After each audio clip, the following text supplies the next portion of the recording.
kind of appropriate, actually, that Ravi, that you actually inserted a joke, because I decided, believe it or not, 10 minutes ago, I was going to change my opening story. Isn't that death in the speaking world? So I decided to share with you guys a lead-in story that I wasn't planning to share. And it all starts back in 2002. I had an opportunity to attend a stand-up comedy workshop at Dalhousie University. And I had a play in the Fringe Fest, Atlantic Fringe Fest, and one of the actors said, "Corey, there's a chance to perform stand-up comedy and go through a workshop teaching us how to do it. Are you interested?" And I said, "That sounds terrifying. I'm in." And it was on my bucket list, which obviously relates to what I'm going to talk about.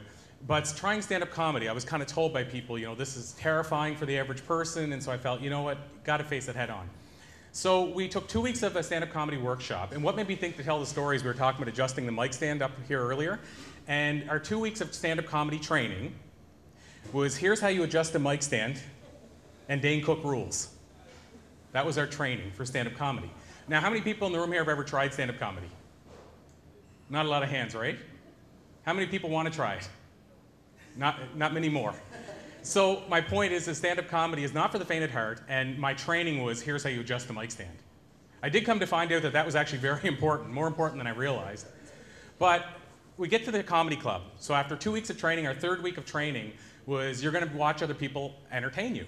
So I'm like, right on, okay. Our third week is actual live stand-up comedy. And we went to a place down in Barrington Street. You guys, well, you know where the Pogue Fido is now. It's actually at the Pogue Fido, but it was called the Party House for about a year. So when we were going there, it was called the Party House. And I remember we got there, and it was about 10 to 8, and there's 15 would-be amateur stand-up comics who've never told a lick of a joke in their life, standing waiting for these people to entertain us. And so about 10 minutes to, we go over to the guy who's gotten us into this mess. His name is Guy, and we said, "Where are the comics?" And he turned to us and said, "You're looking at them."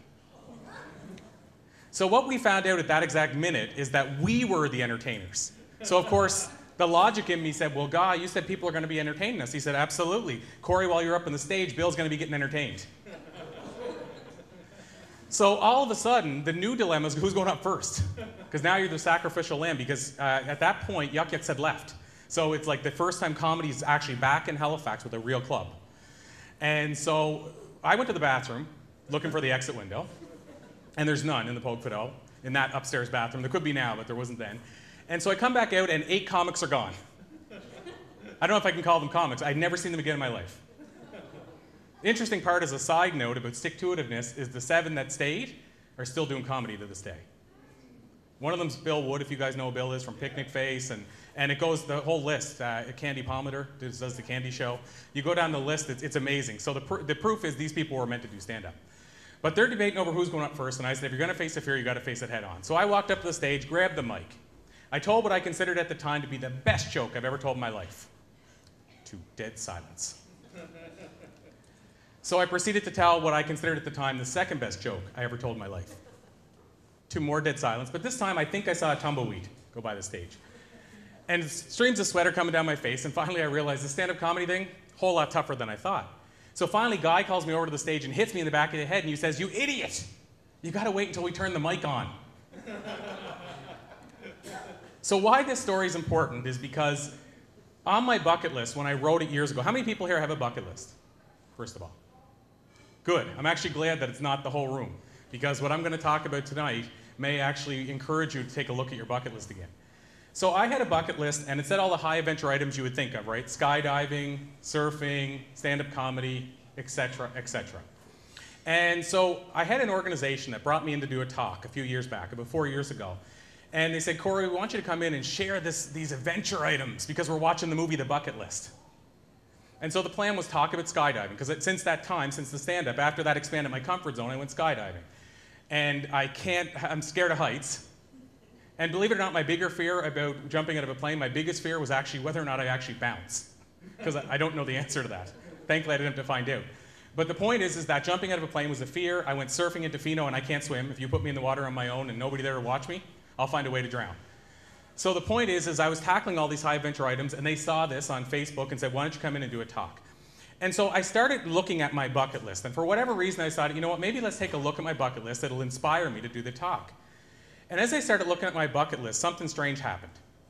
I started looking at these items like skydiving and stand-up comedy and surfing, and I realized that all of the experiences, what they gave me was very fleeting. Stand-up comedy only lasted the 5 minutes I was up on stage, that high. And that's why you see comics rushing down to Yuck Yucks to do 5 minutes of time that they prepared all week. It's that high while you're on the stage. Very few of them I found keep it when they're off the stage, and that's also why so many stand-up comics seem to be depressed. They're always looking for that high. And likewise, for skydiving, I jumped out of the plane. I was like, it was a build-up, right? For all my life, we always think skydiving is going to be the biggest thing ever. It was this big build-up, and when I hit the ground, thankfully with a chute hooked onto me, as I walked away, literally within an hour, the feeling was gone. I forgot I jumped, and I was visiting my cousins in Moncton, and I remember them going, oh my God, that's so exciting, I want to do that. And to me, it was surreal, like it never happened. And it was gone, it never came back, that feeling. So what happened is, as I started looking at my bucket list, I realized that was the case for all the high-level items. So I was thinking about going to talk to this group, and some of the people in this group were in wheelchairs. Their disease was progressing, and I'm thinking, do they really want to see a 30-some-year-old go up and talk about jumping out of an airplane? Is that really on their bucket list? And the worst part is, as society, we tell them that's what bucket list items are supposed to be. So I started thinking, should I be sharing that with them, in case it's not even really their bucket list items? So I said, why don't I rewrite mine?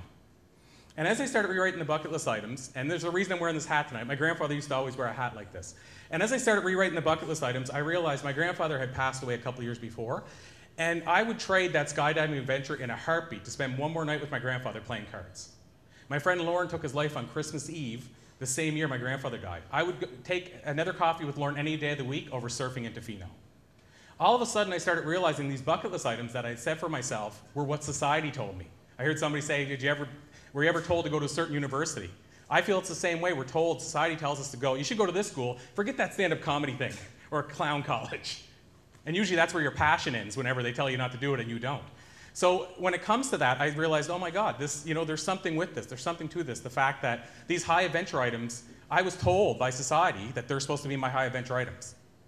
They could actually be for many people, and I'm not trying to dog that, but the point is I realized they weren't for me. So I started rewriting the bucket list item.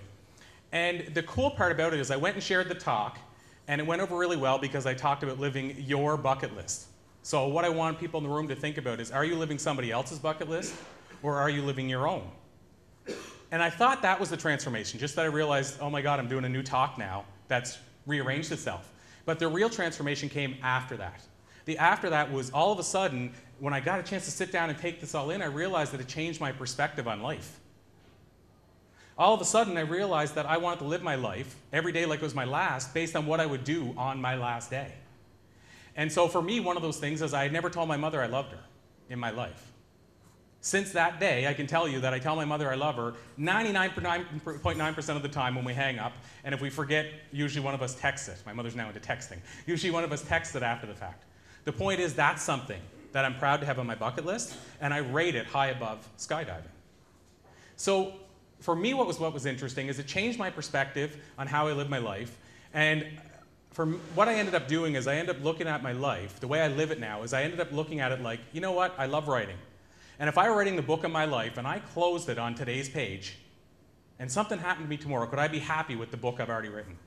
And I'm about 5 volumes in, completely happy with everything that's on the page. And I remember I was talking to a guy you might know from around town, Jeff Doyle from Smile Dog. And I interviewed him for our second book, and I remember one of the things that Jeff said to me similar to that really reinforced it, is he said, every day I'm painting a picture. And some days the painting is a Picasso and it's a great picture, and other days it looks like crap, but at least I'm still painting. So my point is that this bucket list thing, I changed my whole bucket list, I rewrote it, it ended up becoming the things that were really my bucket list. It took a lot of time to actually say what should be on my own bucket list. It ended up, like I say, changing the way I live my life in terms of living every day like it's my last and living it to the fullest. And so my hope for you guys is, if nothing else, you'll actually look at your bucket list and just ask yourself, am I living my bucket list, or am I living somebody else's bucket list? Thank you guys so much. Thank you so much.